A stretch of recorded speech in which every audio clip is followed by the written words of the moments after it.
지난 한 달 동안 혁신이가 뭘 했는지 잘 모르겠어요. 말로는 당을 위기에서 구하겠다, 국민을 속였던 거죠. 다 공천 앞두고 있다 보니까 지도부를 향해서 아무 말도 못 하고 있어요. 그래서 임명직 당직자들 저는 사퇴했잖아요. 저희 근데 지금 또 인재영이 활발히 활동하시는 거 보면 트루먼 쇼를 보는 것 같아요. 아니 국민들 다 알고 있는데 이게 내가 비상식적인 사람인가? 그러니까 진짜 다 지금 조용하잖아요. 저는 풀리지 않은 미스테리가 하나가 있어요. 뭔데요?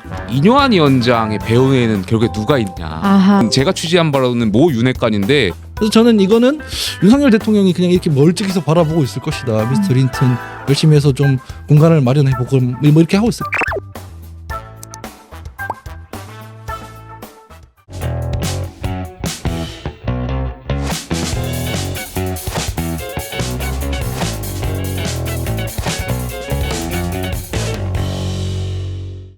윤여한 위원장이 기억하시겠지만 지난주에 최후 통첩으로 공천관리위원장을 임명해달라 나에게라고 요청을 하면서 답변의 시한을 던진 게 어제였어요. 근데 지도부는 잔인할 만큼 무응답입니다.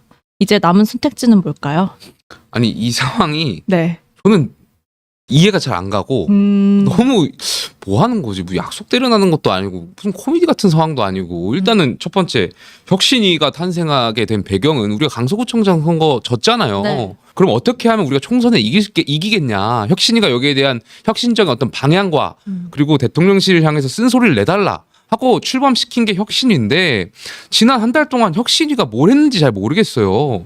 뭐 곧 그 혁신위 입장에서 혁신이라고 낸 것이라고 하는 것은 그냥 중진들 쫓아다니면서 출마할 거야, 불출마할 거야 이런 거 쫓아다니면서 협박만 했고 그다음에 이른바 뭐 대사면인가요? 뭐 징계 취소 네. 본인들은 원하지도 않는 징계 취소 통합을 계속 부르짖으면서 했던 것들 그리고 이뇨한 위원장의 구설수에 오른 여러 가지 발언들 이런 거밖에 없어요. 민주기자께서 단독을 쓰셨던 그 기사의 내용을 보면 모 혁신위원은 김기현 지도부 시간 끌기용 혁신이다. 그리고 우리는 이미 공천 받았다. 뭐 이런 말들이 있었다는 거 아니에요. 그러니까 혁신위가 다 자기 정치를 하고 있었던 거예요. 말로는 당을 위기에서 구하겠다. 국민을 속였던 거죠. 그냥 기만했던 혁신이고 혁신위는 사실상 실패했다. 혁신이 저는 뭐 이뇨한 위원장이 사퇴를 하든 뭐 조기 해산을 시키든 해야 된다고 생각되고요. 두 번째, 그러면 지도부 당연히 책임을 져야죠. 지도부가 혁신이 전권을 주겠다 해놓고 네. 지금 혁신이와 각을 세우고 있는 게 지도부잖아요. 이게 얼마나 아이러니한 상황이에요. 근데 더 웃긴 상황은 당내 의원들, 특히 이 개혁적인 목소리를 내야 되는 초선 의원들 아무 말도 못하고 지금 다 공천 앞두고 있다 보니까 지도부를 향해서 아무 말도 못하고 있어요. 굉장히 좀 부끄러운데 당 지도부가 본인들 공천을 위해서 어떻게든 이 지도부 한번 지켜보겠다라고 지금 최고위원들하고 똘똘 뭉쳐있는 이 상황도 웃긴 상황인 거고 결국에는 이렇게 가다가는 내년 총선 진짜 어렵다. 지금 저희 한번 저도 이제 출마를 하겠지만 한번 생각해 보세요. 이 수도권의 출마자 중에 이 지원 유세를 요청할 때 지도부의 인사 중에 누굴 요청하겠어요? 어느 요청하고 싶으세요? 네? 그러니까 뭐 장해찬 최고위원을 요청하겠어요? 뭐 조수진 최고위원을 요청하겠어요? 누굴 요청하겠어요? 네. 지도부가 한 달 동안 보여준 게 없기 때문에 총선을 앞두고 전 여기에 대해서 지도부가 분명히 책임져야 된다고 생각해요. 김영태 최고 답답함이 너무 느껴지죠. 네, 다 맞는 얘기고 저는 이제 불구경하고 있잖아요. 그래서 불 좀 꺼야 되는데. 만화가 있었어요. 옛날에 저기 짱구는 못 말려라고. 그 제가 보면서 미스터 린트는 못 말려 같은 느낌. 이게 천방지축 어리둥절 돌아가는 이제 빙글빙글 미스터 린튼의 하루를 제가 보는 느낌인데. 아니, 네. 칩거하신 것 같아요. 근데. 요 며칠 안 보여요. 또 방향만 잘 갔으면 플러스가 될 수도 있었을 텐데 이 미스터 린튼이 못 말리는 행위들 너무 많이 한 거 아니에요. 사실 이준석 대표가 뒷공문이 쫓아다니는 게 무슨 혁신인 것처럼 한 것도 그렇고 패드립 박질 않나 갑자기 공천권 달라고 하질 않나 많이 깎아 먹었어요. 근데 사실 그 예, 말들로. 저게 왜 혁신인지라는 생각이 들었어요. 전 차라리 국민의 불신을 받는 뭐 인사들은 다 물러나라 하면서 장해찬 최고위원 공격하거나 이러면 훨씬 더 점수를 땄을 것 같은데 잘 모르겠습니다. 그래서 아니, 이분은 더 웃긴 건 책임을 진 인사가 있긴 있어요. 그러니까 그래서 임명직 당직자들 저는 사퇴했잖아요. 저희 근데 다시 돌아오셨어요. 몇 주 안 돼가지고 인재영입 위원장으로 돌아오셔가지고 지금 또 인재영이 활발히 활동하시는 거 보면 저는 트루먼 쇼를 보는 것 같아요. 아니 국민들 다 알고 있는데 이게 진짜 강서구청장 선거에 대한 패배에 대해서 지금 한 달 동안 아무것도 한 게 없는데 지도부가 다시 돌아와가지고 사무총장께서 뭐 활동하고 있는 게 제가 이상한 건지 정말 제가 우리 당에 소속되어 있지만 내가 비상식적인 사람인가? 그런 게 아니죠. 이게 그런데 이 당에 오면 아무도 여기에 대해서 약속대로 하듯이 그냥 다 이렇게 눈과 귀를 가리고 아무도 여기에 대해서 지적을 안 해요. 근데 진짜 들어본 적 없어요. 그러니까 그 진짜 내부 다 지금 기원들. 조용하잖아요. 아니 이게 무슨 말죽거리 잔혹사도 아니고 아버지가 빽 있고 뭐 이상한 나라 엘리트도 아니고 뭐 아버지 빽 없으면은 아버지 뭐 하시노 해가지고 그냥 쫓아내버리고 이게 뭐야 이게 대체.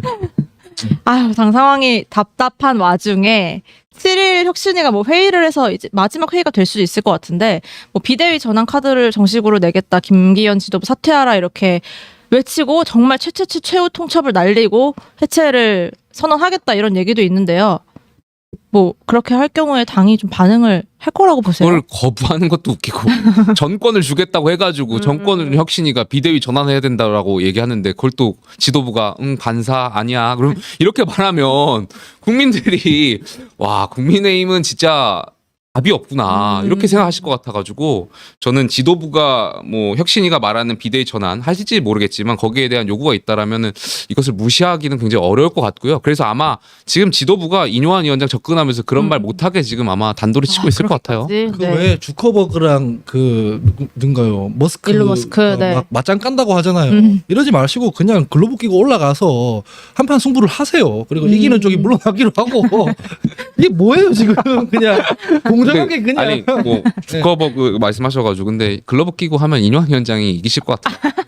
이낙연 대표님이랑 단순 그 싸움으로 이재명 끝나. 대표님도 그냥 그 링이 올라가서 승부를 보시고 이낙연 대표가. 세계적인 그 기업가들도 지금 맞짱 깐다고 하는데 이상할 일도 없습니다. 네, 투명하게 보시죠. 네, 이 아니, 근데 저는 중요한 이 혁신위 위원장이랑 김기현 대표랑 한번 붙길 저는 풀리지 않은 미스테리가 하나가 있어요. 뭔데요? 이거 제가 언론에도 이 취재를 요청하고 많은 걸 요청했는데 약간 이뇨한 위원장의 배후에는 결국에 누가 있냐. 아하. 그러니까 무슨 말이냐면 어쨌든 김기현 지도부에서 김기현 대표 체제를 유지하기 위해서 네. 강서구청장 선거의 패배에 대한 책임지지 않기 위해서 혁신을 띄웠다라는 게 방증된 네, 거잖아요. 네.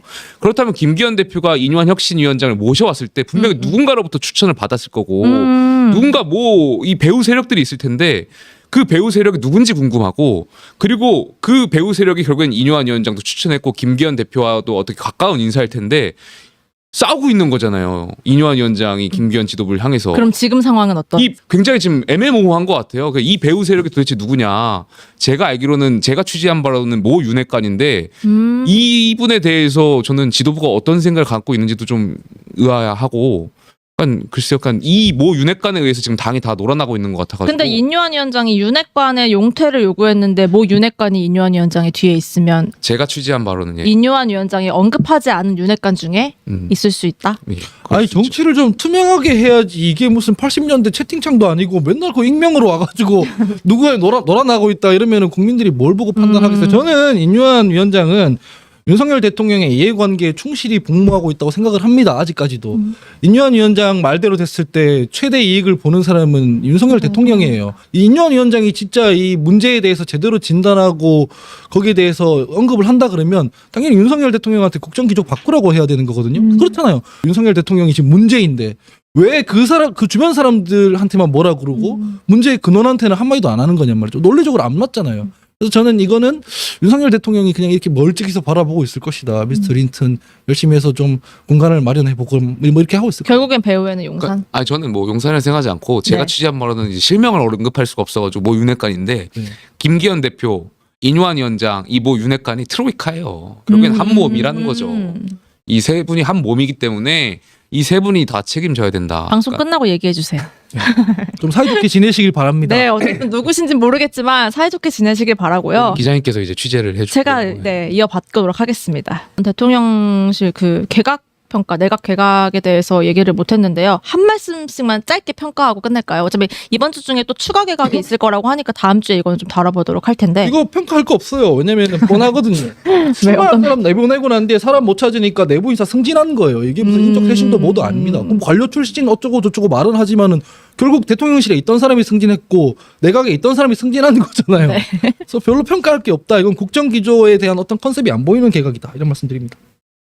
김영자 최고는요? 말씀해 주세요. 한 말씀. 뭐 굉장히 바꿔 말하면 네. 같은 말 하더라도 제가 바꿔 말하면 네. 무난한 인사, 그러니까 청문회를 통과하는 데 있어서 모난 점이 없는 사람들 위주로 했다. 그러니까 다시 바꿔 말하면 결과적으로 정무적인 어떤 고려라든지 이런 것은 조금 아쉬웠던 측면, 그리고 이른바 서운함이라고 해서 서울대 50대 남자 여기에 대해서 좀 벗어나려고 했던 점, 그리고 검사 출신을 임명 안 했던 점, 뭐 이런 점은 나름대로 뭐 여러 가지 고민 속에서 나왔던 거 아닌가 생각이 있습니다.